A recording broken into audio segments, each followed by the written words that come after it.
Hello and welcome along to episode 71 of the All Things Leeds podcast. I'm NkGhTg and joining me remotely is, as always, my co-host Charles Foster. Charles, hello. Hi mate, how you doing?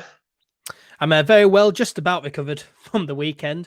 How are you? Have you recovered yet? Yeah, I'm fine. Yeah, uh, I was a bit daft on Friday after the Huddersfield West Brom game. It was a little bit more sensible on Saturday. I obviously still had a few cans on that, so yeah, I'm fine by now. Yeah, a couple of days. Yeah, it's been a rough weekend for many people in Leeds, I'd imagine, and I must imagine that people who aren't Leeds United fans who live in Leeds must have just absolutely hated this weekend. Probably been the worst weekend that has been. But what a weekend it's been for Leeds United. We'll of course in this show be discussing what a phenomenal, surreal week and weekend it's been for Leeds. We've got loads of news to go over in this episode as well. Loads of news before we look ahead to Leeds United's final game of the season, which is against Charlton Athletic at Elland Road on Wednesday night. Loads coming up here on the All Things Leeds podcast. So then, the 16-year wait is over. Leeds United are once again a Premier League club. We will be playing top flight football from next season for the first time since 2004. What a week. What a weekend. Promoted on Friday and then crowned champions on Saturday. How does it feel, mate? It feels good. It feels and then we got the Guard of Honour on Sunday, so it's pretty much the perfect weekend. Yeah, I'd be probably one of the best weekends in a long, long time, especially given the context of how the year's been. This has been it's been good. I've really enjoyed it.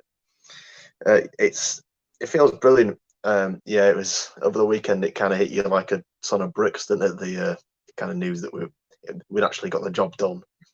Yeah, and a bit of stick off Huddersfield fans saying, "Oh, we did it 4 years." Like, well, you didn't win like 20, 25 games, did you? Like we did. yeah, exactly. we did the job ourselves and draw the other 9 or whatever we draw. I think it's 9 we draw. So we got the points ourselves. So yeah. Yeah. It means everything to the club. It means everything to the city. More investment. I mean, we're going to get Premier League tourism as well. So it's going to be. I don't think people realise how much it's going to affect life. Yeah. Going forward, the city's just going to have a lot more visitors and have a lot more money. So we'll see how. Hopefully we can maintain the status and keep that going. Yeah, 100%. I mean, this promotion means a lot more, to the city of Leeds than just Leeds United. It's such a, a big thing. Has it sunk in yet for you? I think it kind of has. It was kind of set in stages. First, it was like obviously going up, and that was a bit of a shock. And then there was obviously being made champions, and that was even more of a shock, to be frank. It kind of settled in, and I kind of felt, oh, this is actually done. It's fine. It's brilliant. And then I think I was watching the Derby County game and the Guard of Honour and the amount of Sky coverage we've had, and you think we've actually done this. This has actually happened. Yeah. And it kind of, it's weird because I know me and you basically waited our entire lives for this moment because we've I mean, for me and you, this is the first time we'll be seeing Leeds United play Premier League football. I mean, of course, we were alive back in 2004, but I mean, we were very young, not old enough to remember playing Premier League football. So yeah, for me and you, it is the first time. I think my dad took me to his first game when I was about 6.5, maybe 7. So yeah, I missed the Premier League era entirely. So yeah, he didn't want to take me when I was too young. But yeah, it was. It's very strange. I think the Premier League is going to be a very different place to the one that we left. Oh yeah. I'm looking forward to just being able to look at players on, when they advertise players on during the transfer windows, and you think, that's stupid money. That we're never going to get somebody like that, and then you think, well, actually, we could actually buy someone like that. We can now buy 20, 25 million pound players. Yeah, we can now look at that if Bielsa were to leave. I mean, obviously, I hope he doesn't. But if Bielsa was to leave, we can now attract a better standard of manager. Yeah, we can get certain things we've never had before. and we're going to be playing against good teams as well. Not Yeah, against dreadful championship teams who are just going to sit back and pump loads balls forward. We're going to be playing the likes of Man City. We may get slapped by teams like Man City, but there's going to be good football to see at Elland Road. Yeah, it's going to be. Every game is going to feel like a cup game because obviously we were just playing like Premier League opposition, so it's going to be a bit weird at first adjusting to it because yeah, exactly. me and you went to the Arsenal game in January, and that was obviously a massive kind of one-off Arsenal away. Yeah, but that's going to be over these past few years, during mine and yours is tenure supporting Leeds United. We've just been looking forward to cup draws against Premier League sides, thinking, those would be awesome if we get to play the likes of Liverpool, Man City, Man United at Elland Road or away. But now we're going to be playing these sides every single week. It's just going to be surreal. Yeah, it's going to take some adjusting to, and obviously the players have to up the game as well, and we'll have to get a few new additions in. So I'm looking forward to seeing how that comes along. But I'm sure we'll talk about that later on. Yeah. And speaking of new additions, we're going to get some new floodlights over the West Stand, I believe. 45-meter pylons, big floodlights, so the 4K cameras can pick everything up. We're going to be seeing Marcelo Bielsa's face in 4K, hopefully, which is going to be going to be awesome. I mean, it's we're going to have proper highlights on Match of the Day, not little 2-second highlights on Quest. Yeah, we're going to have proper extended highlights on BT. On the Premier League YouTube channel, Match of the Day. It's going to be awesome. Yeah, I hope these new giant floodlights will get don't blind Patrick Bamford too much when and Helder Costa. Yeah, and Helder Costa. Yeah, yeah. It's going to be different. I mean, obviously we've got to change the dugouts as well on the pitch because we've got kind of old-fashioned kind of sunken dugouts, whereas in the Premier League you need kind of those Formula One kind of type dugouts, the kind of racing car type ones. Yeah, which are kind of on level with the pitch. So that'll cost a few minutes. I think the stadium needs a slightly upgraded media room as well for all the new coverage. Because definitely, yeah, it's so small and cramped in there. So it's going to need a new media room, much bigger media room. So I'm sure Angus Kinnear will have his hands full over the next few months. Yeah, I mean that'll come with the stadium developments over the next few years, you'd imagine. But no, it's just incredible. It hasn't sunken in for me yet. I must say, it really hasn't sunken in for me yet. And it was a really weird feeling I had on Friday night and Thursday as well. Which I mean, I guess we should just brush over that 1-0 win over Barnsley at Elland Road from last Thursday because we'll just quickly brush over it because I mean even though we won that game and it took us to 87 points, the highest amount of points Leeds have ever got in a single campaign, I was a bit disappointed with that performance. It didn't really sink in the fact that we're 1 point away from promotion. I was just really disappointed with the display from Leeds United, but I think all in all you got to give Barnsley credit for the way they played in that game. You do. They played really well, and obviously they had a lot to fight for, so I can understand why they played that well. But Stuart Dallas was interviewed after the Derby game, which is obviously last Sunday. We're recording this on Tuesday. And he was saying basically there was nerves in the squad about that game. There's a lot of nerves. And in his words, not mine, they performed terribly. That's the way he said it. So yeah. I mean, they really did. Yeah, the Barnsley played. Yeah, sorry. I mean, yeah, but the squad are very self-aware, and they know when they've had a bad game, don't they? Yeah, I mean, they obviously knew that could be the game, and there obviously was a little bit of nerves in the team. But it was nice to win playing badly. We've lost playing well quite a few times under Bielsa. Yeah, it's nice to win. It's nice to just play not play that well, still win a game. That is a nice bit. It's a bit of a weird feeling, but it's a nice feeling. Yeah, I was going to say, it's always the other way for us, isn't it? We always dominate a game and then end up losing. But this time around, we really struggled in the game, but ended up winning due to an own goal. But Barnsley, they played really well. You've got to give them credit. They played probably the best team we've seen play against us under Marcelo Bielsa. Really, I mean, I've never seen us play that poorly under Bielsa over these 2 years. I really, really haven't.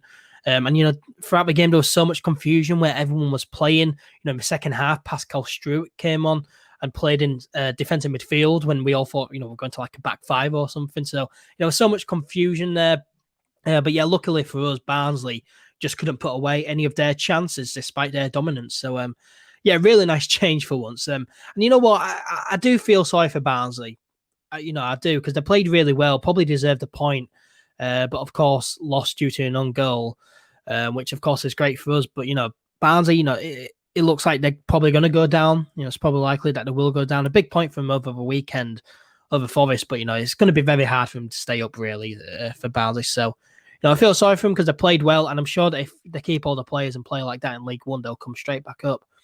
That's the problem though, with Barnsley. They got out of League One, they pick up a lot of great players, smash League One, get promoted. Their squad just gets raided by Championship squads or recently promoted Premier League teams. Recently relegated Premier League teams. Like I remember Villa a couple of years ago just basically raided Barnsley's squad. Yeah. But yeah, they could still stay up. They have to beat Brentford, which is a tough ask, especially when Brentford are going for automatics and need to win the game. They've got to beat Brentford, and they have to hope that we beat Charlton. So it has to go both ways. Yeah. Which could happen. It's not impossible, but unlikely. But you mentioned, Barnsley, they always get the players nicked. But is anyone going to nick Alex Mowatt from Barnsley? I don't think so. I think they got a good chance, but I think Pinnock, who went to Brentford, who's alongside Janssen now, got raided off Barnsley. Conor Hourihane at Villa, he got raided. Scott Hogan, he was at Barnsley, he got raided. So players just get nicked off him all the time. Yeah. They are pretty much a yo-yo club between League One and the Championship. But of course, this game we won by an own goal, which is fantastic for us. The seventh own goal to go in our favour this season. It's lucky, but sometimes you need a bit of luck, don't you?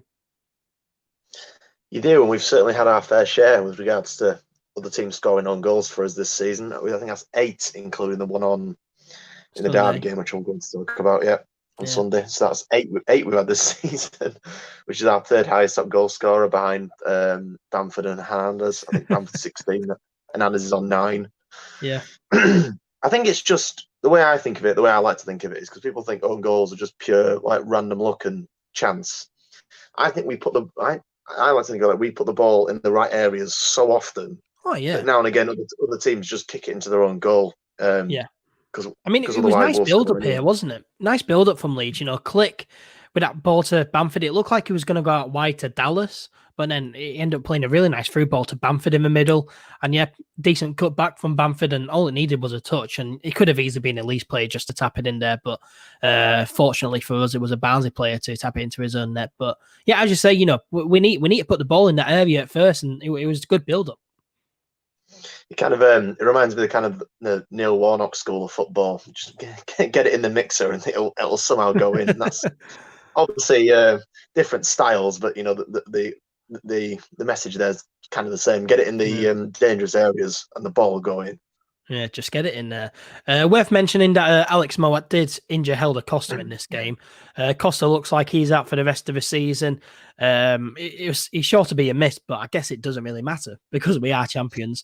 It was a bit dirty from Mowatt as well. It was off the ball. It just elbowed him at ribs, just like no reason. Yeah, it was awful. It was awful for Mowatt, and he calls himself a Leeds fan. What's he doing that for? It was absolutely uncalled for, and he's injured Costa out. Now he's going to be out for the rest of the season, it looks like. But as I say, it doesn't really matter because we are champions. But of course, hopefully, Helder Costa does recover well and quickly. But 1-0 win here, and at the time I was fuming, but I guess on reflection, it was a performance of champions because although we didn't play well, we hung in there and managed to grind out a win. Yeah, I think Streak was brilliant in this game. He got us a lot more solidity in the middle, which we were completely lacking for the majority of the game, and he was breaking up the play a lot better than Ben White was doing at CDM, because I think Ben White prefers being at centre back, and that's fair enough. And it was a decent defensive performance. Going forward, we had absolutely nothing all game. We were better in the first half, but the second half we had absolutely nothing. We were just hanging on the entire time, and obviously Jamie Shack came out at the end and won us that free kick up on the left wing, which kind of allowed us to waste enough time to kind of see the game out. Yeah. But yeah, I think it's one of them where you'll just think, you look back at it and you think we won that 1-0. You won't think we won that 1-0 and we got battered. Yeah. but we it did was though. it, But we yeah, did, no, but, it's big 3 points though. and at this point of that point of the season, obviously it's done now. At that point of the season, it's result over performance. Oh yeah, results over Majority of the season, performances. it's you want both, but at the end you'll just take a result. Yeah, That's what we got the result. So move on. 100%. And yeah, of course, on Friday night, all eyes one Huddersfield Town versus West Brom. And going into this, I was just expecting West Brom to just batter Huddersfield. Were you expecting that? I was, and then I started watching the game, and I saw how terrible Huddersfield were. How they barely ran at all. They couldn't pass the ball. They couldn't string 3 passes together. And then I was watching West Brom kind of not create anything. They were just kind of diving constantly, looking for the free kicks, looking for the corners, they were desperate to get a penalty. They were constantly going down in the box under very weak, mild challenges, hoping that they'd win the referee over. They couldn't get through. To the credit, Huddersfield defended relatively well. Huddersfield do have a fairly good defensive record since the restart. They've not conceded many goals. I thought if Huddersfield were going to get a result, it'd be a 0-0 because they don't score much either. But obviously the goalkeeper makes a mistake. Johnson kind of palms it out to Joe Willock, who just side foots it in, and then I'm buzzing then because Huddersfield are 1-0 up. I'm thinking, right, West Brom have got to score 2 here, otherwise we're promoted. And then obviously the West Brom scored for half time. The most blatantly offside goal I've ever seen. You could see it. You didn't need the replay. You could see it at the time. He was offside. Yeah. VAR disallows that goal. Anyway, it gets given because the liner's blind. So it's 1-1 at half time. and then I'm thinking, Huddersfield were kind of hanging on for the most part in the first half, and then the second half obviously came out and were a bit better, but even still, it was a bit of a hard watch because it was just constant corners for West Brom. We were just doing nothing and kind of punting the ball along. And then obviously it's Smith Rowe, who's on loan from Arsenal.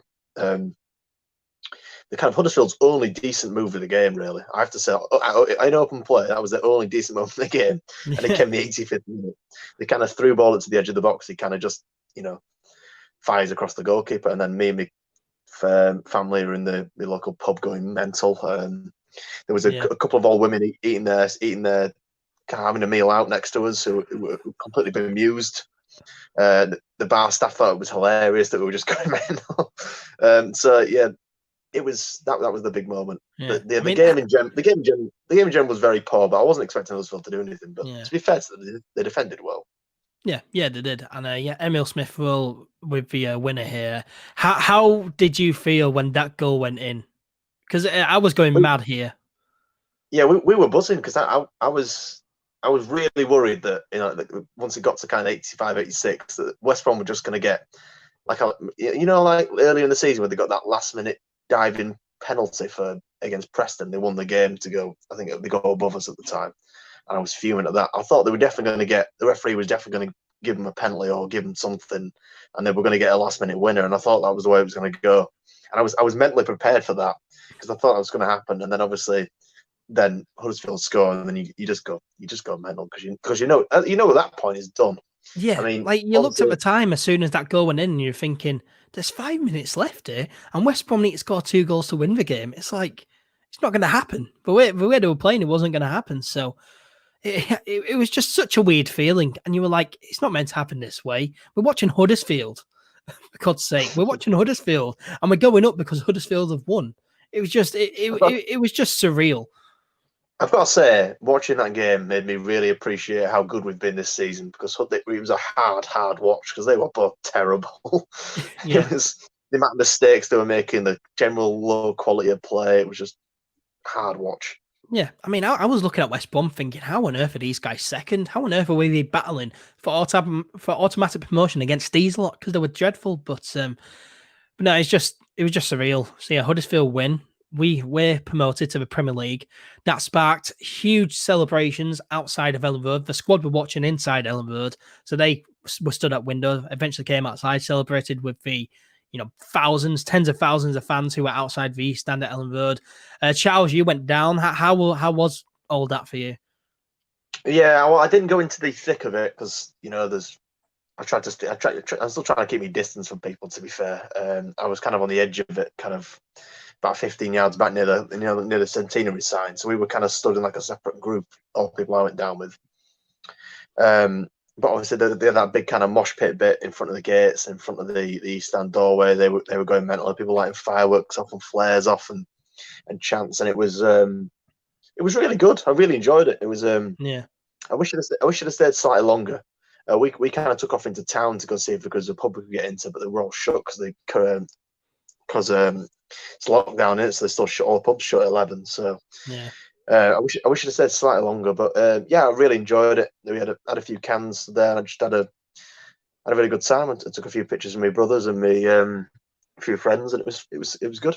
I enjoyed it. And then I could watch Brentford's game against Stoke, or not watch it, track it on my phone, on Twitter, without any pressure. I could just watch it, thinking even if they win, we're still promoted. There's nothing anyone can do at this point. We're still promoted. Yeah, exactly. But as it happened, it went even better. Yeah, they very much did. But yeah, just a surreal night on Friday, and it was so great seeing all the videos and pictures of all the celebrations outside Elland Road. It didn't look too great the morning after, but credit to Leeds City Council and all the fans who went down to clear up afterwards. It was spotless at 9 a.m. on Saturday morning. So yeah, all credit to everyone who went down there to clear up. But yeah, I was sensible. I didn't go down. I celebrated sensibly at home. I just sat there till 4 a.m, just drinking rum, staring at the telly, watching the Square Ball live stream where Michael Normanton was chatting to two naked blokes and a guy who was sat in darkness. Yeah, it was a very interesting night. But yeah, it was just surreal. And yeah, as you say, got even better on Saturday. All Lies won Stoke City versus Brentford. And again, I was just expecting Brentford to go out and win this game, but no, they didn't. Stoke incredibly ended up winning 1-0. Lee Gregory, his first half goal was enough. And yeah, that crowned Leeds United championship champions. How was Saturday night for you? It was good. I didn't if I recall it. I think I didn't go out on Saturday night. We just I kind of just had a few drinks at home, and it was nice because I was, to be honest, I was still a bit hungover from Friday night because that was absolute mess. Yeah. So yeah, I didn't really go out on Saturday night. I just kind of celebrated. I went back to back home and celebrated with my dad and my brothers and my mum, and it was nice. So yeah, I didn't really do much because I kind of got it all out of my system on the Friday night. I really wasn't expecting us to get promoted champions on Saturday. Yeah. In fact, was it? Yeah, I'm getting the days right there. Yeah, yeah. I enjoyed the derby game as well. That was kind of, but I didn't have much to drink because I was really quite ill after we celebrated promotion. Felt really ill, so I thought I'll just take it easy, just have a couple of drinks and just keep it steady. But yeah, I don't know how you celebrated. Yeah, I mean, and just another night of drinking on the sofa, drinking rum, just occurred for me. I mean, yeah, I don't think anyone was expecting Stoke to beat Brentford, but yeah, they did. Big result at both ends of the table, really, and yeah, Leeds crowned champions, and it was such a weird feeling. I think I couldn't get any happier. I'd reached peak happiness on Friday, and there was no chance of me getting any happier. It was just like, oh yeah, it's happened. Yeah, it was just like it felt like a little bit of a bonus. I mean, being promoted to the Premier League still hadn't sunk in. I couldn't really quite comprehend us being champions. Yeah, just another surreal, evening. It was just incredible. And yeah, that was it. We won the league without even kicking another ball. So yeah, I don't know what we were so worried about because it's ended up being so easy. We've ended up absolutely pissing it in the end. Crown champions with 2 games left of the season. It was weird, wasn't it? Because the way it felt like that West Brom and Brentford were kind of constantly right behind us. But they weren't really. We kind of always kept them at arm's length. Yeah, I think we've had if we win the Charlton game, I think that's 6 wins on the bounce again in the season. Obviously, we had 7 earlier in the season. I think we've had 5 earlier in the season as well. So we get these winning streaks, and then when we've got the momentum going, when we're in form, we just kind of we're pretty much bulletproof. We constantly kept Brentford at arm's length, and they only dropped 3 points in 9 games, and we managed to keep them at arm's length. Yeah, It's fairly impressive, to be fair. Yeah, it's just incredible, and no one expected this as well, because we never get any favors from anyone.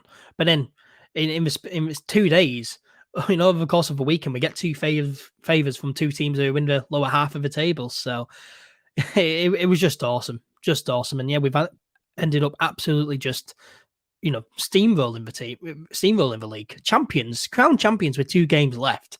It's just incredible. And yeah, Marcelo Bielsa has now led Leeds to a 4th ever second division title, following successes in 1923-24 under Arthur Fairclough, in 1963-64 under Don Revie, and 1989-90 under Howard Wilkinson. And it's incredible how 30 years ago we won the second division title, and 30 years ago Liverpool won the Premier League, and since then, until now, Liverpool haven't won the Premier League until this year, and until then, we haven't won the second division until this year. It's incredible how it all works out. 30 years on from when Liverpool last won the Premier League, we last won the second division. We both teams win them again. It's just incredible how it all works out. To win the division in our centenary year as well, that's very important. That's good for the club. It's start of a new chapter. Start of a new chapter in the Premier League. That's the way it should be. Yeah. And it's amazing how it all works out as well, because, if it was, I go back to the Leeds Liverpool thing, if it was 31 years, 32 years, or 29 years, no one would really care. It wouldn't be that important. But because it's such a perfect round number of 30 years since Leeds last won promotion, won the second division, and Liverpool last won the Premier League, it just makes it even better. And as you say, in the centenary year, of course, it would have been nice to, have our first season back in the Premier League in the centenary year. But to get promoted in the centenary year, it's awesome. It's amazing how it all works out. And I saw a comment from a Liverpool fan who's he's commenting on the Leeds post. I was talking to a Leeds fan or whatever, and saying, "Nice to see you lads have bottled it this year." And Leeds fan replied to it saying, "Well, you guys didn't, so we thought we wouldn't either." Because obviously they finished 1 point behind Man City last year and they missed out just. But yeah, it's a funny old game, isn't it? It's just the way it works out sometimes. And so we went into the game away at Derby County on Sunday, a bit hungover, not just fans, but players as well. But essentially, with nothing to play for, really. I mean, though in saying that, I guess, we were playing for pride because we are champions. We need to show it, really. Yeah, well, if you get crowned champions and you just slack off, people tend to think less of you. I think Liverpool have kind of slacked off a bit since they won the title. They've dropped a few points and lost a couple of 1 or 2 games, and yeah, you don't want to be viewed as relaxing. I don't think Bielsa lets the players relax anyway, because it's not his nature to do that when they've got a job to do. And he recognises that even though the league's won, we've got fixtures to fulfil. And even he'll be aware that there's a point of personal pride with beating Derby County for all the reasons that came up last year. So yeah, it was important we didn't lose this game. I didn't particularly care if we won the game because we didn't need to. I just didn't want to lose. I think if we'd have lost, then we'd have been getting grief from every single Championship fan, every single Premier League fan. So I didn't want us to lose. I accepted that we'd been drinking all weekend. So like, I would have settled for like a 1-1 draw. Like when Pablo equalised, I thought, right, that's fine. Just see it out if you want. I'm not that bothered, because obviously they went 1-0 up thanks to a bit of a kind of a bit lucky really, because Paveda kind of clears the ball, doesn't he? Yeah. At the start of the second half. The first half was decent, to be fair. They didn't really have any chances. It was a bit scrappy. We had a couple of chances, but nothing really clear cut. And the second half, they started off and they just got like a look. It was like a clearance for Paveda that just got intercepted, but it wasn't. It was a bit fortunate. And then obviously they lay it off, and then Chris Martin finishes and deflects off Alien's back and goes over Casilla. I was that's the second goal Chris Martin has scored against us this season, and I was fuming because I was just shouting Coldplay themed insults at the TV when he scored, and various other things that I can't mention on the podcast. So I was very happy 2 minutes later when Pablo equalised. Obviously it's good kind of link up play with Paveda, kind of them finding each other. Pablo hits it kind of first time with a bit of power, gets deflected, and then obviously very similar to his Stoke finish. The fourth goal against Stoke, where he kind of just places the ball on the side net. He just curves the ball in, places it perfectly, and he kind of does the same here. Keeper gets a kind of tiny bit of a hand to it, but nothing that's going to keep it out. And then it's 1-1, and then we're straight back in it. And they kind of mentally.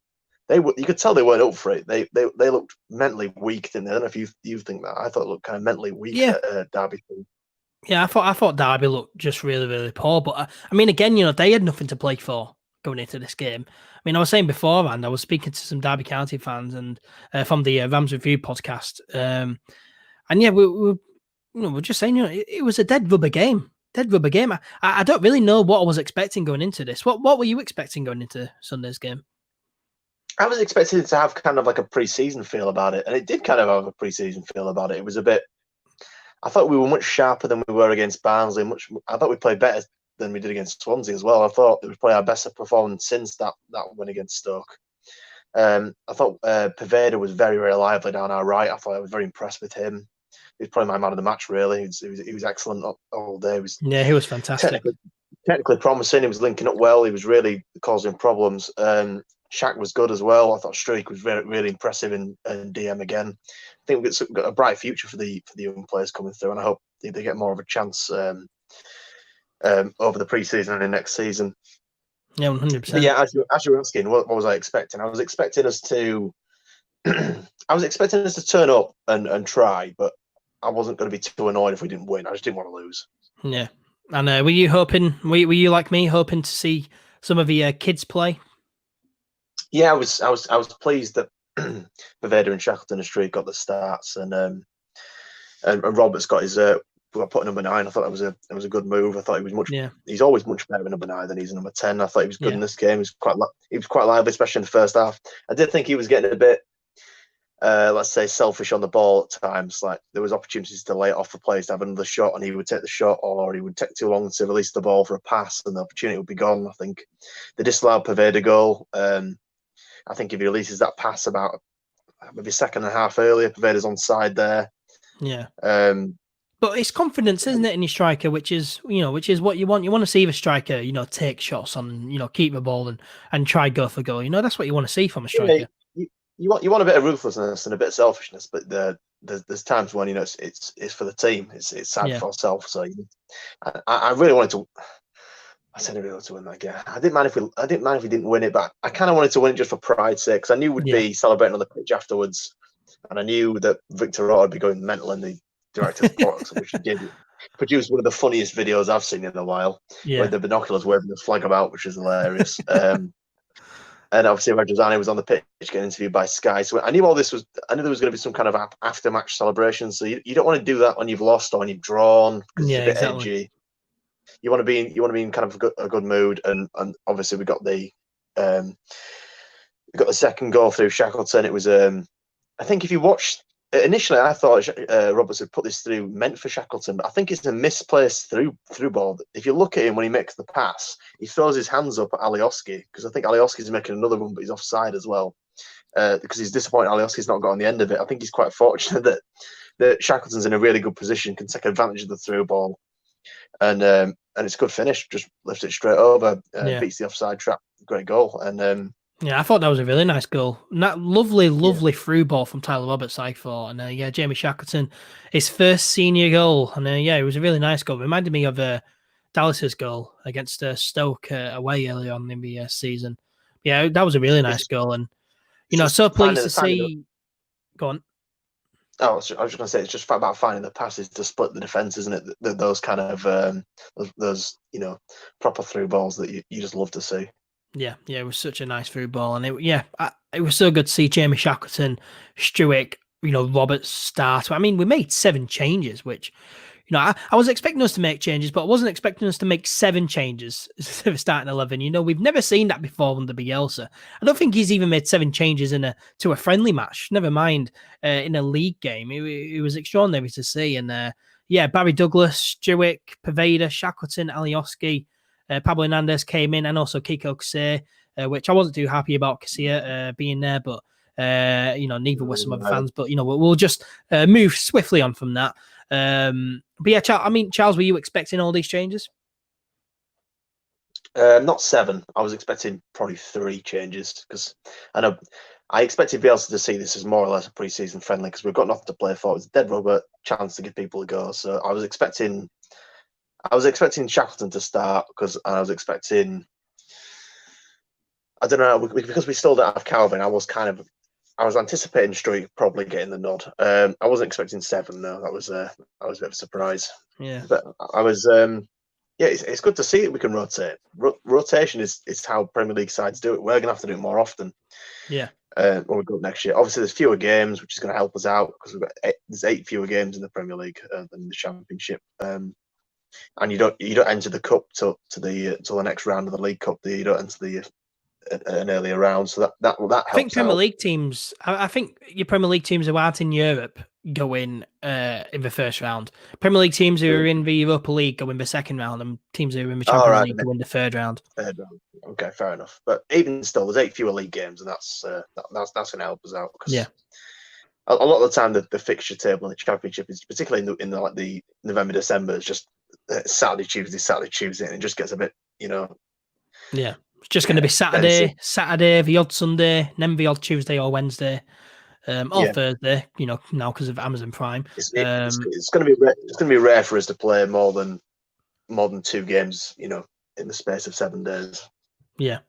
So it's going to be a really nice change, and really, really happy to see these 7 changes. All the youngsters getting a run out. As you say, Paveda, fantastic, my man of the match. I thought it was brilliant. Will he be starting for Leeds anytime soon? Probably not, but he's just good to have there. And there's I wouldn't be upset if a wing got injured and we'd be looking at Paveda thinking, oh no, is he going to be up to it? It was very good in this game. So yeah, Paveda. Definitely good to have. I was gutted though that Click didn't start, because that's his run of 92 consecutive league games coming to an end. So I was pretty gutted about that, but never mind. He drank himself out of attention, I think. Yeah, I mean Bielsa. I think it was a cross between, all right, let's give some people a chance who haven't had a chance yet this season because we're already up, and then also who isn't hungover and who isn't throwing up all over the place. Oh yeah, these guys. So let's start them. And yeah, Pablo Hernandez, captain as well, which was awesome. He was leading the team out in the guard of honour, which was hilarious to see. Little Wayne Rooney there, just applauding Leeds United onto the pitch. That was awesome to see. What was funny about that game was how much Wayne Rooney just could not be arsed running. Like, you could still see, he had a few nice touches here and there and a few nice passes and stuff. So you can see he still kind of got it technically, but you can tell he's been playing in America where you just don't have to run much, because he was just not doing any kind of physical effort. And with the Shackleton goal to put us 2-1 up, he stops on the halfway line to tie his shoelaces, and then he runs through and score. I promise you, if you watch the goal back, he's on the halfway line. He stops to tie his laces, and Roberts picks up the ball, feeds it through, and we score. It's so funny. I thought, and then obviously there was that bit in the game where Rooney was trying to close down White, and White just basically chipped it over his head out to the right back. I don't know if you saw that bit during the game. Yeah, in our own box as well. Yeah, in our own box, just chipped it over his head out to Elland or whoever was on the right wing, and it was just nice to mug him off for 90 minutes. And the guard of honour was funny, but and it was a nice touch from Derby County and Mel Morris to leave which I can't believe I'm saying those words, to leave a bottle of champagne in the director's box for the that was nice, and obviously we could celebrate afterwards. I think they were trying to take the moral high ground there, but I'm not really that bothered. We got to enjoy it. Yeah, I wish honestly, the only thing I wish they'd let us do is I wish they'd let us lift the trophy out of the Derby game, because we are No, you champions. wouldn't do it at Elland Road. You wouldn't do it at Elland Road, mate. No, because I wanted to lift it at their stadium because that'd be well funny. I want that photo. Yeah, we celebrated. You know, did throw binoculars. That's enough for me. That's enough for me. Let's go back to Elland Road and lift the trophy. But yeah, no, this game. I mean, I got to be honest. I didn't really watch the game. Quite a lot of it just passed me by. You know, I wasn't really too invested in it because quite frankly, I didn't really care anymore because we're already champions. I wasn't really that invested in it, and a lot of it just passed me by. But no, it was nice to just see our B team just absolutely demolish Derby at their own backyard. That was very nice. And yeah, no, at half time. But before we move on into the second half, discuss all the goals which we've already touched upon. We do need to mention that in the first half we saw Gaetano Bavardi, the defender, Gaetano Bavardi subbed off on 33 minutes due to an injury. And yeah, it was announced on Monday after scans that the 31-year-old has suffered an ACL tear in his knee, which is really isn't good. We do of course wish him a very speedy recovery. But yeah, Charles Bavardi is out of contract very, very soon. You'd hope that this isn't the end of his career at Leeds United because it would be so cruel. Yeah, well, I mean, it's the same injury that kept Eddie Brown out for a year. Alan Shearer did it to himself twice. Got it done to himself twice. Yeah, it's kind of a 6 to 9 month thing. If you're lucky, if you're not, it's longer. Yeah, it's a really tough one. I feel so bad. I'm glad he was on the pitch at the end and he got to celebrate. Even though he's on leg brace on crutches, I'm pleased, and I really hope he's there with the squad lifting the trophy after the Charlton game because he's earned it. And you see players at the likes of Charlton and Hull. Well, Hull's captain and vice captain both decided not to extend their contract at the end of the season. Charlton's top scorer, Lyle Taylor, decided not to extend his contract at the end of the season in case he got injury. We said to Brady, we need you for the last month of the season. Can you sign this? And we'll extend you by a month. He signed it, no problem. We'll do whatever's necessary. And I think he might have been thinking about wanting to go back to Italy and play next season. And I imagine it'll be gutting for him. But so yeah, the club kind of has a responsibility. He's our longest serving player in the squad as well. Yeah. He's been here through some horrible times, and he's not left us. He's made some mistakes throughout that time, but a lot of players have made mistakes. And for him to, pick up a 6 to 9 month injury purely through playing the last month of the season to help us out to get us over the line to beat Swansea and to beat Barnsley and things like that. Picking it up in a meaningless game as well. Yeah, and a game which meant that we could have played Ollie Casey in that game. We could have played anybody in streak at centre half. We could have done anything. And I'm gutted for him. That if it does end this way, it's a really sad end because definitely. I really hope the club just do the right thing and offer him a contract, maybe on less money or whatever. I think Bavardi would accept it. To see Bavardi, through his recovery, make sure he recovers properly, and then see him off. I think that would be, the right thing to do from the club and a very nice thing. But it's going to be interesting to see if the club do that. I really hope they do it. But just really good for Bavardi. It'd be nice to just to make the offer because we can make the offer and he might say no, I want to. I just want to go recover in Italy and just or in Switzerland or whatever, and we can just. And we could wish him well, and that'd be the end of it because we've made the offer. And if he wants to recover it, but yeah, I don't know with the cup what Majorani will do. I think the majority of the fan base, including myself, would want him to make him a contract offer of probably a year extension or anything like that. Yeah, definitely. I just want him to stay because he's a great bloke. Just great to have around the. The team, I mean, we saw him for celebrating in his pants at Fort Parch and the rest of it. He's just such a good person, as we've said, he's been at the club for 6 years, been through so many horrible things, that 6-0-6, which he didn't take part in, which, I just think he's a great character to have and just have him around, for another year. I think it would be great. So, the least the club can do is offer it and then just see what happens. But no, really good for Bavardi. Really, really gutted. But yeah, moving into the second half then. So, we've touched upon it earlier. Derby went ahead surprisingly with Chris Martin. And a nice finish from him, to be fair, on 54 minutes. But Leeds responded instantly. 56 minutes where he equalised. Pablo Hernandez here with a fantastic finish, as Charles was saying. Great link up. Pablo took it down well. And a good strike into the bottom corner. 75 minutes, it was 2-1 to Leeds. We've touched upon that as well. Tyler Roberts finding Jamie Shackleton for his first senior goal of the season. And then, 3-1 on 84 minutes. An own goal here. As we've said before, the 8th own goal in Leeds' favour this season. Ali Oscar with left crossed the ball, and Derby defender Matt Clark turned the ball into his own net. Charles, for you, is this own goal of the season?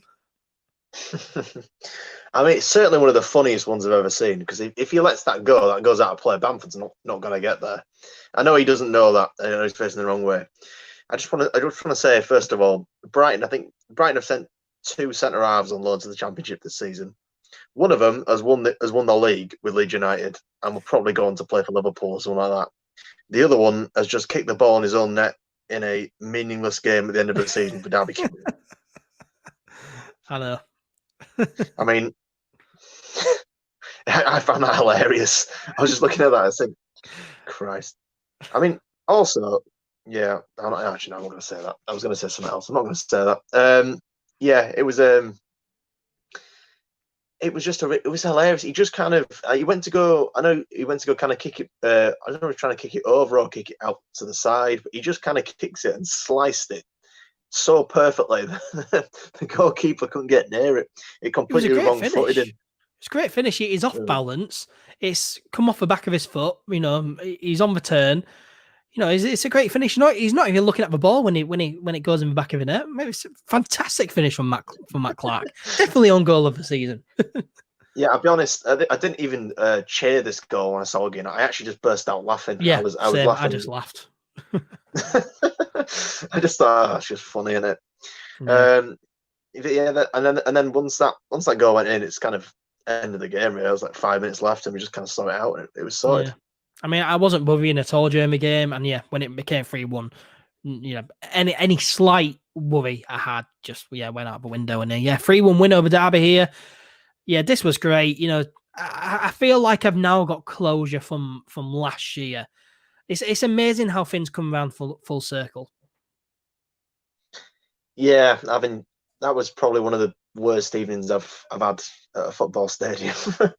By the end of it, I think me and you went to the pub afterwards, and we were just sat outside having a bit of whiskey and that, and feeling sorry for ourselves in the pub and thinking that we've ruined it. But it's 14 months later, and we're here celebrating a league title. And it's sometimes you need 2 goals to get it right. Sometimes you need 2 seasons, and you need the philosophy to settle in more, and you need the players to buy into it more. You need a little bit of extra quality, and then once you've got that, you can just crack on. I think Bielsa, they were asking Bielsa how he succeeded this season, but not last season. He said basically the efficiency of the strikers is the same, but we made fewer defensive mistakes this season. That's why we're up. And I think I've probably got to agree with him on that. Oh yeah, definitely. We've certainly had a lot more clean sheets this season than last season. And we've ended up winning more games. That's how we've gone up this season than last season. We've ended up winning more games. But yeah, it's just amazing how. We've had a lot of 1-0s as well. A lot of 1-0 wins. Yeah. Yeah, we have. But it's just amazing how last season, the worst night ever, and then this season we've got a guard of honour away at Derby, beating 3-1, and we're champions of the league while they're in mid-table. Did you say guard there? Huh? Did you say garden of honour or guard of honour there? Guard of honour. I thought you said garden of honour. Fuck, garden. No, guard of honour. Guard of honour. I might have said it by accident, but no, it's just amazing how things come full circle. It's it really is incredible. And Leeds United, we've now set a new club record of 13 away league victories in a single season. Again, large celebrations, loads of fans going into Millennium Square to celebrate. And again, credit to the fans and Lisa City Council who went down to clear up Millennium Square the day afterwards. It's spotless now. So yeah, big work there. But large celebrations, with the squad. I think they went back to the Doubletree Hilton in Leeds and celebrated all night. And fantastic CLV celebrations from the players in the changing rooms and whatnot. And it was also fantastic as well to see Bielsa just let loose over these past few days, because over the past few weeks or so, he's kept quiet about going up. He's never really admitted, oh yeah, we're going up now. But over this weekend, Bielsa, just seeing him celebrate and have a big smile on his face, it was so nice to see. Yeah, he was saying that, I think I'm going to definitely botch the quote here, but it was quoted as saying he said there's two kinds of love in life. You get the love you get from your friends and your family, and the love you can inspire people to give you in the job that he does. And he says he feels this love and this joy from these fans at the moment. So I was obviously not directly quoting him there, but you can look it up. He definitely said it, and see, that's a nice feeling. And obviously he's got the I don't know whether or not we're going to mention it later on. He's got the street named after him between Commercial Street and Trinity. Yeah, Marcelo Bielsa way. So yeah, that's he's awesome. I think the supporters trust have requested that Leeds City Council give him the freedom of the city as well.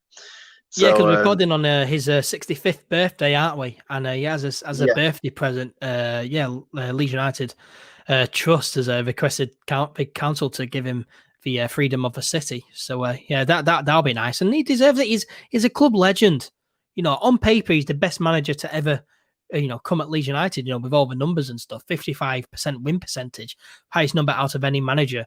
Who's been at Leeds. He is one of the best managers we've seen. Definitely top 3 managers that we've had at Leeds United. He's a club legend now for taking us up, and all the players are, and they deserve everything. They absolutely do, and I really just want to get his contract sorted, because I think we can all relax once his contract's sorted for next season. Because definitely, obviously every season that he gets like a new rolling contract. So, but obviously he'll want certain assurances over certain players and certain transfer budgets, and he'll want to know he's able to compete with the squad that he's got. And I can understand that, and he'll want certain improvements to the training ground and certain things. But I think we just give it to him. The thing is, as well, that's all he wants. He just wants assurances. With the fact that if he wants something doing to 4 parts, he wants to know that the club will do it. He's not bothered about the paycheck he's going to get, and he's not bothered about Premier League football either. He was saying in his interview afterwards, the temptation of the Premier League isn't going to sway my decision. He just wants to have that security from the board to know, all right, if I want something doing to help improve the players, the club will do it, which is just, I think that's fantastic. Yeah, and he wants to be able to know and be assured of is that the club can compete. So that's what he wants, and he wants to be able to get the players up to the standard and get a few new additions in so he can compete in the Premier League. That is all he wants. It's what every manager wants. Every manager that's ever been promoted from the Championship has gone, right, I need these certain things doing, otherwise we're going to get relegated. So I don't think any of his demands will be unreasonable. He's probably one of the most reasonable blokes about, to be fair. Yeah, he's just such a great guy. I've never loved an old man so much who I've only known for 2 years. I've only known of him for 2 years, and I love him so much. I mean, that's definitely the quote of the episode. That I've never loved an old man so much. I've only known him for 2 years. Right. Okay. But he's just such a great guy, and Winnie mentioned that video as well of Marcelo Bielsa outside Derby's ground after the game on Sunday. He was leaving, but stopped his car, went over to a disabled Leeds United fan and gave her a big old hug, which was just so nice to see. It just shows you, the great character Marcelo Bielsa is, that will stop a car to greet the fans. It was just so nice. Yeah, it was a nice touch. It was a nice touch. Yeah, and what a surreal weekend it's been. But the season, it isn't over yet. Leeds United still have 1 game left, which is against Charlton at Elland Road on Wednesday night. We'll preview that game later on in the show. So let's now have a look at some news, and we've got loads of news to go over in this episode. Of course, we've got many players who are on loan at Leeds United and out of contract, including head coach Marcelo Bielsa, and owner Andrea Ravazzani has said in a recent interview that the club will sit down with Marcelo Bielsa soon to discuss the future. We, of course, all hope that he stays. Charles, are you expecting Bielsa to stay? Yeah, I think he'll give us a season in the Premier League. I can't see why he would. I think it appeals to the competitive side of him. He'll want to compete with the best up there, and he'll want to play against Guardiola's Man City, and he'll want to play against Klopp's Liverpool.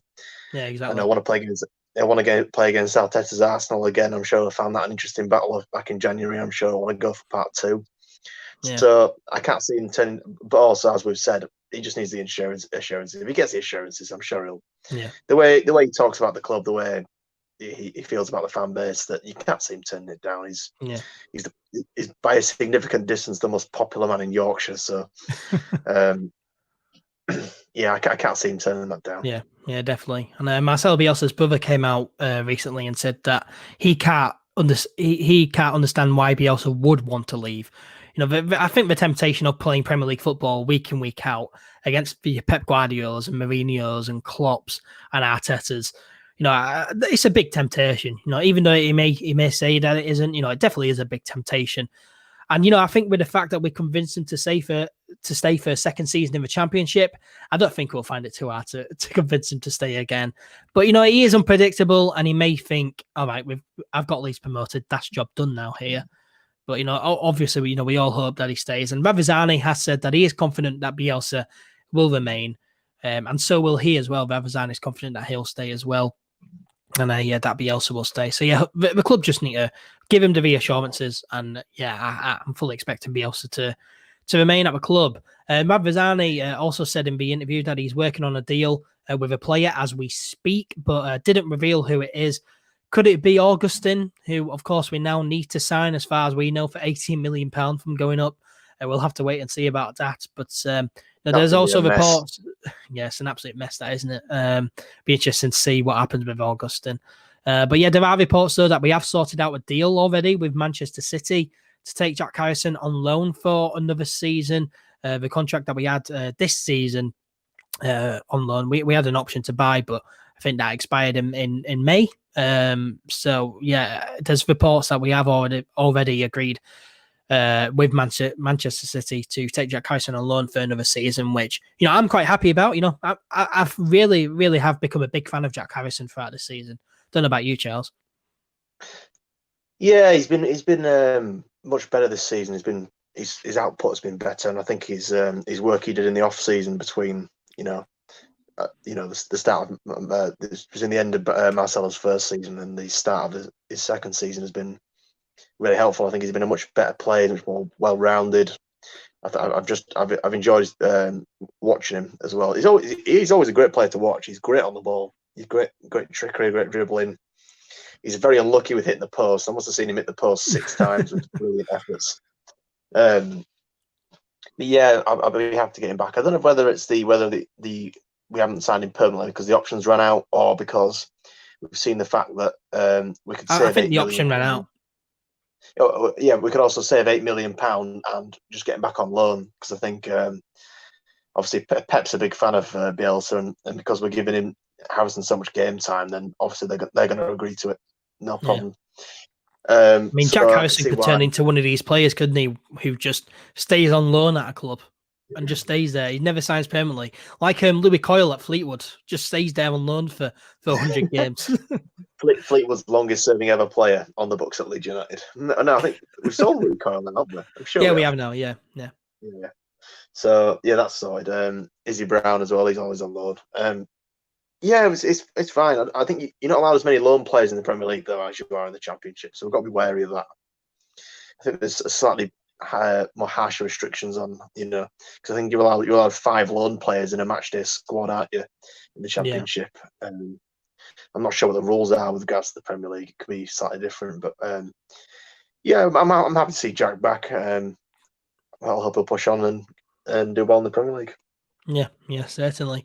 And Ravizani as well also said that the model will be more like Sheffield United than Villa going up. He said that there's going to be a clear transfer budget in place, despite the expected £30 to £40 million revenue shortfall due to COVID-19. Further investment will come from his own company. No deal is done yet with QSI, but the door is always open, he says. But, I'm pleased that he said this. And I think it's a sensible decision, because going up, we could have easily, just be like Aston Villa, go out and splash a load of money on a load of average players. And then, there's that big risk of going down. Or you can trust the players who you have, who have been together before, keep all the foundations in place, keep the squad together. and see what they can do. And I think that's a sensible way to go. Obviously spend some money, but not too much money. And just see what happens. I think that's a really, really sensible, to watch the pennies. Yeah, I think particularly with Berardi's injury as well, we're going to have to spend quite a lot of money on centre halves before the start of the season. I think we're going to have to get probably 2 centre halves in. And that's it. I'm including, I'm anticipating not getting Ben White back in that second. We'll probably have to buy his 2 centre halves. I think Bielsa's looking at. I've heard that we're looking at one of Liverpool's youth players for a left back. I don't know. I can't remember what his name is. Leverucci, is it? Leverucci? Yeah. He's the one I've heard. Yeah. He might be a good shout because they've got quite a good crop of young players coming through, so he might end up in the first team. And then obviously it's they've got to convert Meslier as loan, which looks like it is going to happen. Yeah, it looks like it is going to happen. Yeah. So yeah, Meslier, I think I've seen a quote from Meslier recently in an interview saying that he's happy at Leeds and wants to stay. So yeah, that'll be good if Meslier stays, because he's been a good goalkeeper, hasn't he? Elland Meslier. He's been a really good goalkeeper. A lot of clean sheets. Of course, 20 years old as well, still very young. So he's gonna be very, very good. But yeah, of course, he is only on loan. So I would honestly start him next season. I would honestly have him in the first team.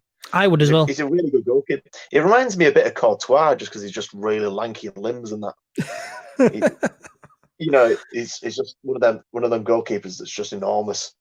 So, but yeah, his distribution is very good. I thought Casilla yesterday on Sunday, I should say.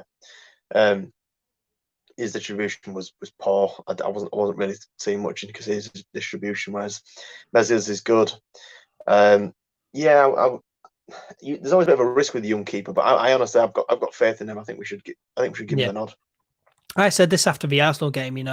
He obviously has got areas to improve because he is only young. He's 20 years old, but he's going to get better. He's going to get better, and I can see Meslier being one of the best goalkeepers, in the world in a few years. 20 years old, and he's fantastic. He's just been promoted to the Premier League with Leeds. I think he's a great goalkeeper, but of course he's only on loan, been on loan this season from FC Lorient over in France. But it looks like he's going to stay, which is good. So yeah, we just need to convert that, and it's not going to be too much, around £8 million or so, I believe. But yeah, Elland Meslier, I'd love him to stay, and I think he will stay. But no, it's good. It's a good call from Mavezani to say that we're going to be more like Sheffield United, because they've had a fantastic season. Who expected Sheffield United to be up and around the Europa League places? I don't think anyone did. So yeah, I think it's good to just be sensible and watch the pennies, and keep all the squad together, and just see what happens. But of course, there is a big concern. Go on.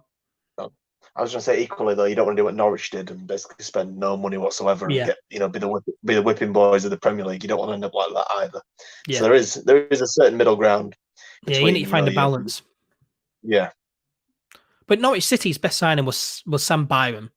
So that's all you need to know. As long as we make a better signing than Sam Byram, then yeah, I think we'll be fine. Yeah, you just need to find the medium there. But yeah, hopefully we're not too ludicrous with how much we spend.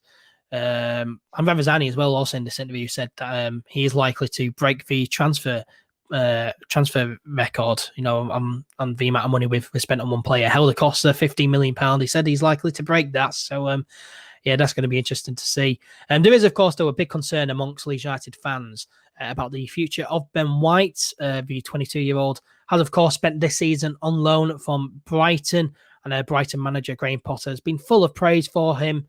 And no wonder. Ben White has been fantastic this season. And it's clear that they would like to keep him. But I think, if a big bid comes in for Ben White, and Brighton would probably, have to sell him. They're a club like that where if a big bid comes for a player, they're going to let him go. And yeah, a £35 million price tag they've put on Ben White's head, that is believed. And I mean, Charles, I think we should just pay anything for Ben White. He's so good. And just to keep a squad together, I just think, £35 million, just go out, spend it, get him back. There is absolutely no way we're going to spend, as a newly promoted club, £35 million on a centre half. It's just not going to happen. Aston Villa did. Yeah, I know Aston Villa did, but I just can't see it. I can't see it. I think Leeds. I would be. They will. Leeds will probably put in a 20 to 23 million pound bid in. I can see them doing something like that, and then kind of testing the waters.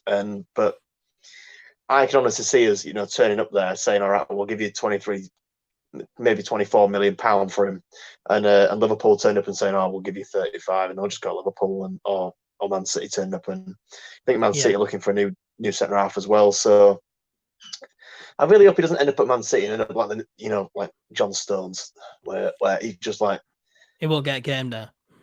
He won't get not that he won't get a game there, but he won't develop right, and he'll end up shunted off and not playing. And I really hope he can see the benefit of Ben White personally. Can see the benefit, and obviously it's Brighton's decision. But if Ben White puts in a transfer request, then you've got to sell him. If a bid comes in, or you're very strongly obligated to sell him. Yeah. And I think if Leeds go in with a sensible bid, kind of early to mid 20s, I reckon they might turn around and just say, "All right, you can have him." Because obviously Brighton are kind of safe in the Premier League now, which makes it harder. If they'd have gone down, it'd been easier. And you got to remember as well, Ben White isn't proven in the Premier League yet. So, if a bid of £20 million comes in for Ben White, I think Brighton may have to accept it because you don't know how good he's going to be in the Premier League. They've got loads of centre backs at Brighton anyway.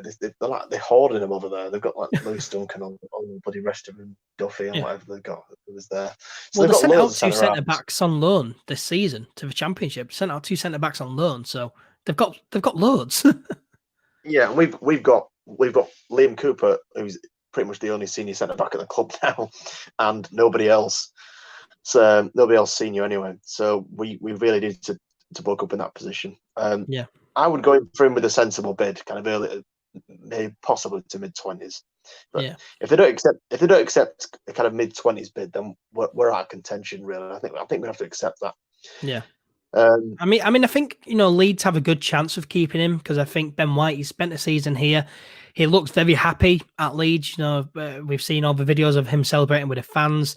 At the team celebration on Sunday night, he was singing "Match On" together. He does look very happy. He settled down well. Him and Calvin Phillips looks to be really good friends. And so, I think Ben White, if the opportunity cropped up where he could stay at Leeds, I think he definitely would take it. I think he is happy here. But money does talk, and Leeds United can only bid however much they can. If Liverpool and Man City come in with a £40 million bid, we can't match that. Then Ben White would just go there. Yeah, money talks, but I think if the option was there to come back to Leeds, I think Ben White would take it. I think there's such a big benefit of being under Marcelo Bielsa, playing every single week for Leeds United. There's a big benefit there. So. I was going to say that he knows he's going to play every single week in the Premier League with Leeds. He's going to be in the team every week regardless. Yeah, he's going to play. So whereas he knows if he goes to Man City or Liverpool, he's more than likely just going to be a backup, or he's going to be a bench player, or he might even get chucked back in the youth system. And you just think, well, would you rather want that, or do you want to just come play Premier League football with us every week under Marcelo Bielsa? Yeah, obviously Brighton have got Brighton also might say to him as well, you'll play every week with us, but Phil Hay said in The Athletic he's on a comparatively low wage at Brighton as well, because obviously he was a youth player going out on loan. He's not on much money, so we could chuck him a nice, attractive Premier League wages way and a 3-4 year deal, and he might go, all right, I'll come here then. That's fine.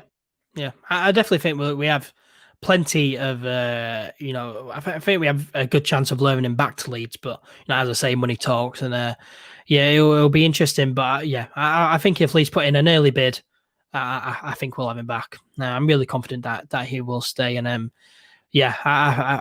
pretty sure that I think we can all agree on that. This is the most important thing, just to keep Ben White because he's so good. Definitely that's got to be priority. Well, moving on, and someone who looks like they could believe in Leeds United is under 23s coach Carlos Corberán. It's been reported that Championship side Huddersfield Town are interested in him. It's been a strange week at Huddersfield, really. They, of course, beat West Brom, who were second, on Friday. maintained the championship status for next season, and then they went and sacked the Cowleys. I mean, just a bizarre decision, really. I don't know what you thought of that, Charles, but I thought it was really strange, that news coming out. Yeah, it was strange. I think the Huddersfield board will probably they will wait until they got them safe, so mathematically safe, and then they started planning for next season. And they said in their tweet when they sacked him, they weren't accepting any applications for the manager. So they've clearly spotted Corberán and thought he's the guy for us. He's the guy that's bringing the youth players up to Bielsa from the 23s, and he's done a quite good job of that. He's filtering the philosophy through. That's the kind of football we want to play. I'm kind of assuming these things, but that's what I would think if I was looking at it. Well, that's what they said. They said the Cowleys didn't match the direction that they wanted to go in. And yeah, you mentioned there they're not taking applications. They know what kind of person, what kind of man they want in charge, and they're going to go for him. So, but it was a strange decision though, because they hired the Cowleys after they had picked up just 1 point in 6 games, and then they sacked them after they've just beaten West Brom and maintained their championship status for next season. It is bizarre, but yeah, obviously Huddersfield wants something else, and yeah, it's Carlos Corberán, the man that they seem to be wanting. And yeah, for me, it would be really sad to see Corberán go, because I think he's just a great coach. It would just be great to have him there. It could be a good successor for Bielsa at some point in the future. And, it would just be great to just keep the foundations in place. But Corberán he's a good coach, and he really does deserve a great opportunity like this. And we definitely shouldn't stand in his way if he wants to leave. No, he's obviously 37, so he's kind of most coaches kind of start getting into it when they're in late 30s. What Gary Monk and Lee Johnson did. Obviously, I hope he's not like them too, but they were the kind of age when you're kind of getting into coaching. And obviously, he's been a youth coach for a long time. He used to be a coach of Villarreal as well, youth coach of Villarreal. So he'll be thinking, right, I'm ready for a first team opportunity. In the same way that Pep Clotet was when he separated from Gary Monk, he thought, I'm ready to manage a club himself, which is fair enough. And well, best of luck to him. He's won obviously won the I think was it the Youth Cup? He won it with the 23s. I was there for it. I should know this. The penalty shootout against Birmingham, I think, when he won the yeah, we were there.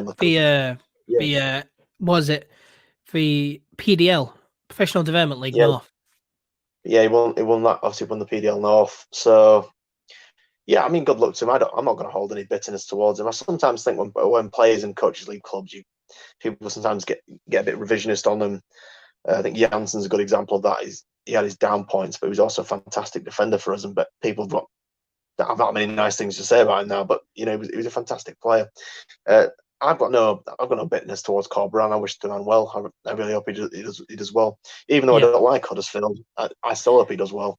Yeah, I mean, that's the worst thing about this. If it was to any other team, I'd be fine with it. But to Huddersfield, yeah, I don't want that. I don't want him to go to Huddersfield. But he deserves an opportunity like this. He does deserve a chance at first team level. And yeah, if he wants to go, then yeah, definitely the door's open. And I'll congratulate him, wish him the best of luck. But Corberán, though, last summer he turned down offers from Spain. So he could still turn this down. But Charles, do you see him going? I do. It's the kind of rumours are getting to the point where when rumours kind of get to this stage, you kind of think this is going to happen. And as Radrizzani was saying in that West Yorkshire Sport interview, that he asked Corberán a few offers last year, and he turned him down because he asked Corberán to say, give us another year, we'll do it, we'll get it done. So Radrizzani considers Corberán to have kept his word. They got the job done. He was the kind of the go-between between the first team and the 23s. He did the job, got us promoted, and he's earned his reward. He's earned his chance. And yeah basically, he's got his category 1 status as well in the youth teams. He has. Yeah, he was a big part of that. So along with a number of other stuff at the academy and at the board level. But yeah, good luck to him. I hope he does well. Yeah, definitely. Sad to see him go, but he deserves it. And yeah, the best of luck to him if he does decide to go to Huddersfield Town. Moving on, and Leeds United have given an update on Leeds United season tickets and memberships for next season. So for existing season ticket holders who didn't renew earlier in the year, they now have a 2-week window to renew online from 9 a.m. on Thursday, the 23rd of July. And a 3-month installment plan will be available for the supporters. From Monday, the 10th of August, the club will then process all seat transfers from existing season ticket holders. And then the club also announced that they will be putting in place a season ticket waiting list, launching on Friday at 9 a.m., which can be joined online. Supporters can pay £10 to join a waiting list, with priority going to 2019-20 Gold members who attended 9 or more home games during the season. And following this priority period, remaining Gold members and then the general public will have a chance to join the waiting list. And the deadline for existing members to renew their Leeds United membership is Monday, the 10th of August. And after this date, subject to numbers, a further announcement will be made as to whether memberships will be made available for new applications, or for new applicants, I should say. So yeah, again, Charles, great communication from the club here. And yeah, a season ticket waiting list, which is something new, something very interesting. I know that a lot of clubs have a waiting list in place. What are your thoughts on this? Yeah, it's normally not the biggest clubs in the league. Arsenal have got like a really long waiting list for season tickets as well. It's because I understand why the club aren't releasing anymore, because they've got 20. I think it's 21,000 right now. 24,000, isn't it? I don't know. It's in the early 20s anyway, and the stadium holds 37 and a bit, thanks to the executive boxes. Yeah, so I can understand why they're putting a waiting list in place, because people want to be able to want reassurances that, you know, the gold members and people with like higher loyalty, a bit more games are going to get priority over people who haven't. I understand that, and yeah, as you say, good kind of communication from the club. But the bloody £10 charge to get on the waiting list, that's a bit cheeky. It's a bit. You're paying £10 for absolutely nothing. You're getting £10 to basically put your name in a queue. But I suppose it's kind of an effort to kind of make up from the kind of COVID windfall of the drop in revenue. I'll probably, because I imagine there'll be a lot of people wanting to get on the waiting list. So yeah, the waiting list is going to be full. It's going to be so full. I don't think people will hesitate at all to pay the £10 to get on the waiting list. But you know, it is an interesting decision. I can see why they've done it, because demand for season tickets and match day tickets is so high. And at certain clubs, pretty much the entire stadium is just season ticket holders. So yeah, I can see why they've put this in place. It's not going to please everyone. Of course, it's now going to be really, really hard to get hold of. It was already hard to get hold of tickets and new season tickets. It's going to be even harder now, I believe. But it's good that they put a waiting list there. So if anyone does give up their season ticket, and then of course the people who are next in line, they'll be the first to get a call to say, yeah, do you want a season ticket? All right, it's yours then. So yeah, I don't think everyone's going to be happy with this, but I think it's a decent decision from the club, and you can see why they've put it in place. And very interesting indeed. Season ticket waiting list. Well, moving on, Leeds United have confirmed that their partnership with shirt suppliers Kappa will come to an end at the conclusion of the 2019-20 season. Now, this was expected. There's been so many reports saying that Leeds have agreed a deal with German sportswear manufacturer Adidas for them to become the club's new shirt supplier from next season. And Charles, this now looks very, very likely. Looks imminent, really, is the word I'd use. It looks like it's in the next few days or so. We've had a couple of decent kits off Kappa. Obviously, commercially, it's been a very successful partnership, because the charcoal grey and pink away kit was the most successful away kit of all time, somehow, selling wise. So loads of people bought it. So the club have made a lot of money. I think it's 50 million off revenue. So obviously, not all that's kits and not all that's Kappa's work, but they're certainly a big part of that. So it's been successful, but obviously the club know that with the shirt manufacturer and the shirt sponsor, we can make a lot more money as a Premier League team. So I'm sure that'll be in the back of their minds. I'll be very surprised if 32 Red are on the front of our kits next year as well. I think we'll have a new sponsor because we've got to renegotiate that deal as well. So yeah, I'm looking forward to the new Adidas kits. It may be a while before I buy one because I'm not the most the richest bloke in the world, but I'm looking forward to getting one nonetheless. And yeah, it'll be interesting to see what they come up with. Yeah, 100%. And yeah, this is the first time we've heard the club come out and speak on this situation. Of course, there's been so many reports linking us to Adidas, but this is the first time a club have said anything about the deal with Kappa, which we expected was coming to an end. And yeah, it is now. That is now confirmed by the club. And yeah, I mean, Kappa, there's been some nice shirts. I think a lot of them have also been dreadful. Like a lot of them have looked like a kid's just gone and called it in. Some weird color choices put together. But no, I think it's been decent. As you say, the away shirt, the pink and grey one, somehow is the most sold away kit ever. So so yeah, they've had a decent tenure, but I'm looking forward to seeing what Adidas produce. And yeah, it'll bring in a lot more money for the club. Adidas are the biggest sportswear manufacturers in Europe, the second biggest in the world after Nike. So yeah, it'll bring in so much more publicity to the club because Adidas, is a big, massive global brand, as I've just mentioned. So so yeah, it's going to be good. And they usually make nice kits. So so yeah, I'm looking forward to seeing what they produce. We of course saw that leak a few months ago of that kind of like bluey greenish striped kit, which now looks very, very likely it is like that's the real deal. So so yeah, interesting here. Kappa, of course, we should thank him for producing our kits. Some very nice kits. But Adidas, I'm excited. I'm excited for Adidas to come to Leeds if that is the case. Yeah, agreed. Moving on, and voting is now open for the Leeds United Player of the Year. You can choose anyone who was featured from the first team this season. All the links will be in the video description, podcast description, if you want to go ahead and vote. It's on the Leeds United website. Yeah, for Player of the Year, you can vote for anyone who's featured for the first team this season. And you can also vote for the Young Player of the Season. And the 4 options are Illan Meslier, Ben White, Jamie Shackleton, and Tyler Roberts.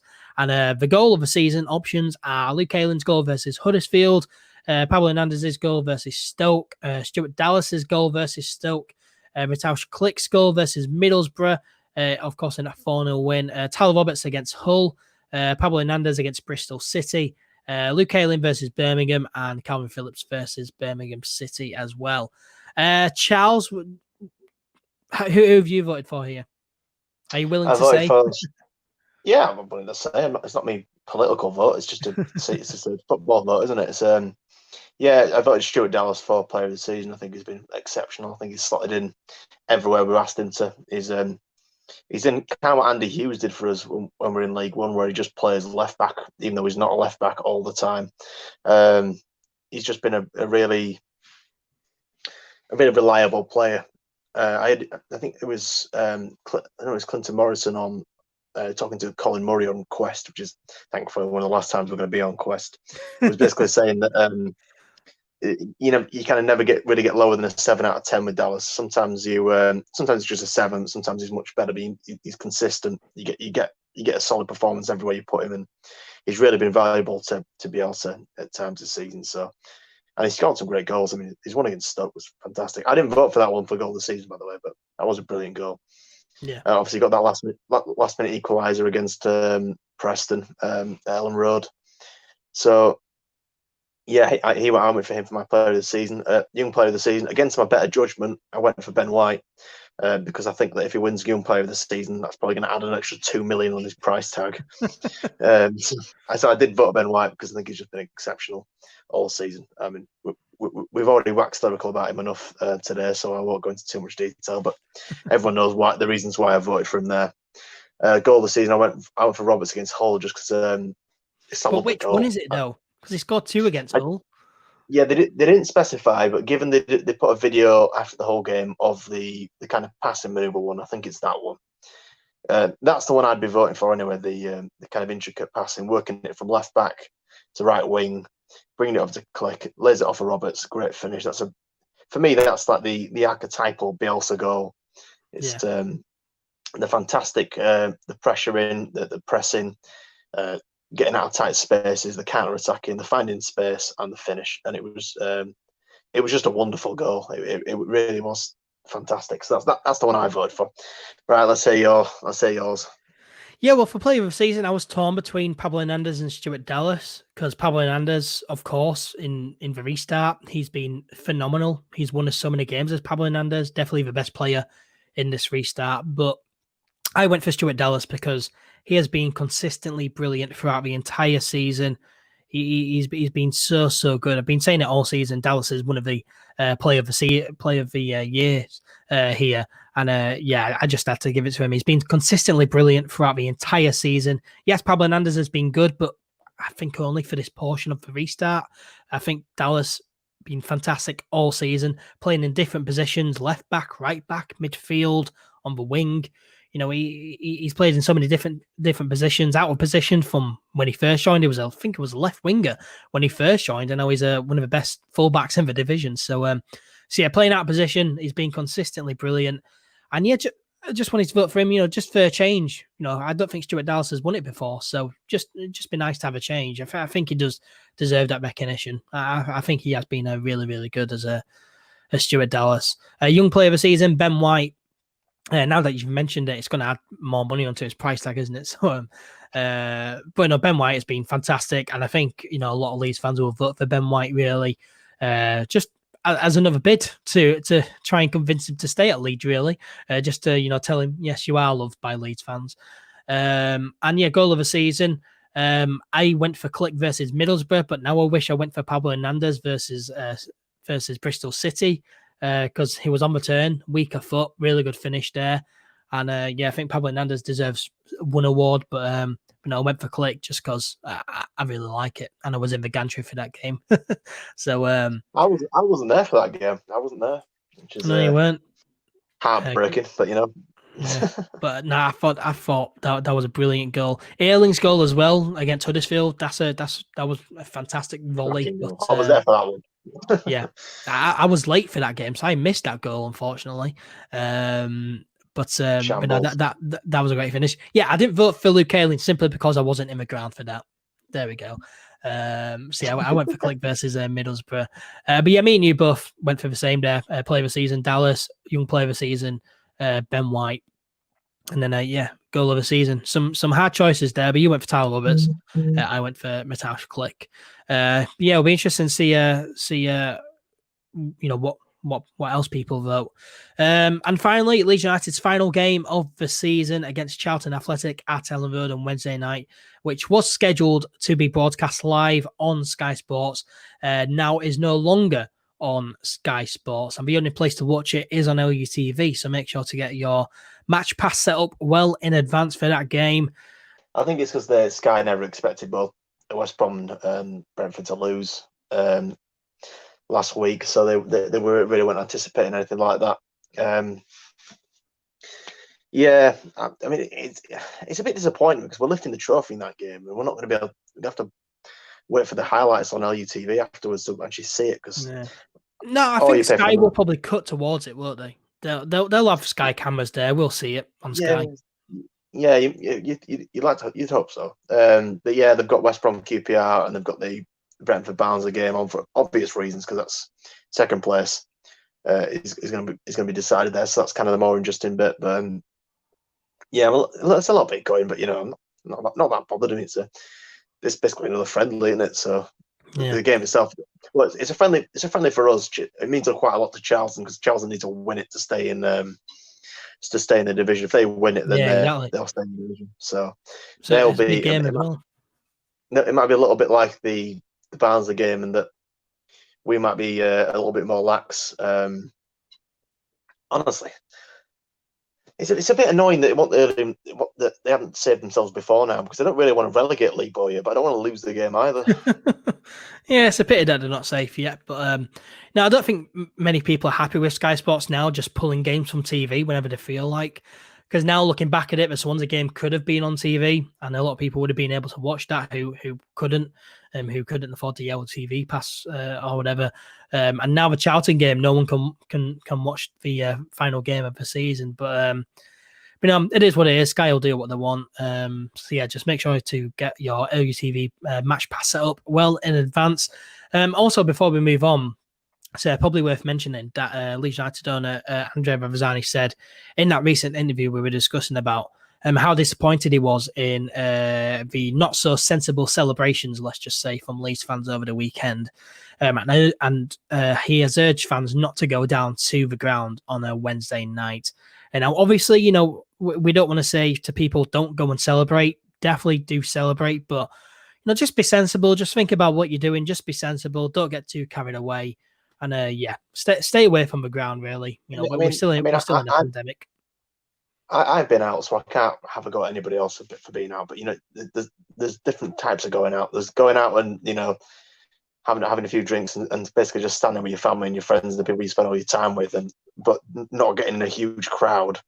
And there's people who are attacking police officers and dropping litter everywhere and destroying cars and kicking off, and that's the wrong type of celebration. You don't want to be that type of person. Yeah. So ideally, Wednesday we've celebrated this weekend. Yeah, we've already celebrated. Celebrated. There's no need to celebrate on a midweek Wednesday night. Stay at home or just go around a relative's house or a friend's house or something and celebrate in someone's backyard, because it'll only be, you won't be able to see the game anyway. So you may as well just get your match pass, just watch it in your house and have a barbecue or something. The weather's nice. Have a barbecue. Don't bother crashing the city centre up again, because it's frankly, it's given us a bad name in the media. I mean, I've been involved in. I went to the ground. I didn't go to Millennium Square, but I did go to the ground. So I have been part of it. So I can't be sanctimonious about it. I can't be hypocritical about it. But don't do anything. Don't be causing trouble when you don't need to. There's no need for it. Yeah. Celebrate. Just celebrate sensibly and responsibly. That's all we're asking. Well, let's now look ahead to Leeds United's final game of the 2019-20 season. It's also Marcelo Bielsa's 100th game in charge of Leeds United. It's against Lee Bowyer's Charlton Athletic at Elland Road on Wednesday night, kicking off at 7:30 p.m. We'll get another guard of honour, you'd imagine, and we'll see the squad lift the championship trophy. Are you looking forward to it, Charles? I've just had a thought that if we start Kiko Casilla in this game, there could be some issues here. I am. Yeah, we'll avoid that. I am kind of looking forward to it. Purely just another game of football. It's this last game of the season. It'll be good weather. Hopefully, can give a few more of the young players a run out. And I think it'll be a lot more high paced than the Derby game, because they've really got something to fight for, because they need to stay in the division. So yeah. I'm expecting quite a high tempo game, quite a nervy game. Yeah, I think it'll be a good game. As you say, Charlton, they're fighting for their lives. So yeah, it's definitely going to be an interesting game. But of course, Leeds, we're already champions. Are you too bothered about this game and what the result is? Not really, not particularly. I always want Leeds United to win a game, and I would like to finish on a high note, because we're lifting the trophy.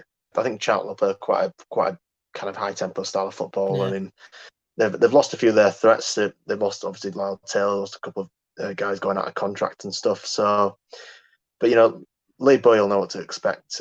He's played Bielsa before. I don't really know how to predict this one, because it really depends on how we turn up. Yeah. Because, I mean, Leeds, we have nothing to play for, but Charlton, they have it all to play for. They're fighting for survival. They're 21st on 48 points, just one place above the relegation zone, only on goal difference. So, yeah, they're really fighting for their lives. And, yeah, the result, I think just, must not lose, really. Just, end on a high note. And who knows, if we get a point, that may keep Lee Bowyer's Charlton up. So, I guess, do a favour for a very good player who used to play for us. So yeah, they'll be well up for it. They need the point, so yeah, it definitely won't be an easy game, really. But yeah, Charlton, they're coming into this game not in great form. They're winless in the last 6 games, picking up just 3 draws, and 2 of which have occurred in the last 2 games. So yeah, they're not in great form at all. And yeah, realistically, we should be beating these lot. They're down there for a reason, because they're not that good. So yeah, we definitely should be beating them. And as I say, they're not that good. And whoscored.com on there, Charlton have no strengths whatsoever. They only have 4 weaknesses. They are weak at avoiding offside, weak at defending against counter-attacks, weak at defending against attacks down the wings, rather, weak at protecting the lead, and weak at stopping opponents from creating chances. So, yeah, no strengths, 4 weaknesses. Happy reading there. But yeah, no, we should be beating them, definitely. They're down there for a reason. So yeah, we definitely should be beating them. But, it will be an interesting game. They have it all to play for, and we don't. Leeds, of course, we have a dreadful record against Charlton. We've picked up just 1 win and 4 draws in the last 12 meetings with them. Our home record is also not too good. We haven't beaten them at Elland Road since October the 14th, 2000, when we beat them 3-1. Alan Smith and Mark Viduka brace in that game. And yeah, since then at home, we've played them 8 times, drawn 5 and lost 3. So, yeah, we don't have great form against Charlton here. No, I've got a feeling it might be a draw. I think they'll be well up for it. We'll probably take our feet off the pedal. So yeah, I don't think it'll be. I think it'll probably be a draw. Probably 1-1 draw, something like that. Yeah, I mean, we of course lost 1-0 to them away earlier in the season, back in September. Yeah, well, what can you see happening here? What kind of game are you expecting? Just high-paced, frenetic, kind of high tempo. They'll be well up for it. Plenty of challenges. Probably very entertaining. Yeah. What lineup are you expecting? Are you expecting them to keep the same lineup from that derby game, or are you expecting more changes again? Probably a little bit more rotation, but generally a kind of second-string squad. I can't say he's putting out the first team again. Yeah, definitely. I do hope Ben White stays in the starting lineup, though, because should Ben White start in this game, he will become the first central defender to start every league game since Andy Lenihan in season 1984-86. So, yeah, that incredible, incredible. So yeah, score prediction here. You're predicting a draw. What score prediction? Play 1-1 draw, yeah. 1-1. Yeah, I'm going to go 1-1 as well. 1-1. Here, yeah, hopefully Leeds United can end the season on a high note, and yeah, we look forward to the game. So that brings us to the end of episode 71 of the All Things Leeds podcast. Thank you very much, as always, to Charles for joining me remotely, of course. Yeah, no worries, mate. Yeah, appreciate you joining me as always, mate. And thank you as well to everyone who has watched or listened. We really do appreciate it. If you enjoyed them, why not subscribe or follow the podcast? Give us a 5-star rating if you are listening on Apple Podcasts, or even if you're not, just give us a 5-star rating. Just do it. Just do it right now. And yeah, share the podcast around as well. Help us out. We really do appreciate all the support. Make sure to follow All Things Leeds on social media. It's all scrolling at the bottom of the screen down there, so make sure you go and check all that out. We're on Facebook, we are All Things Leeds. On Twitter and Instagram, we are All Things Leeds 1. And on YouTube, we are All Things Leeds as well. So subscribe to the channel if you have not already. Charles and I will be back a little bit later in this week just to reconvene. So yeah, we'll be back with another episode later in the week. So until then, take care, stay healthy, stay safe, and we'll speak to you soon.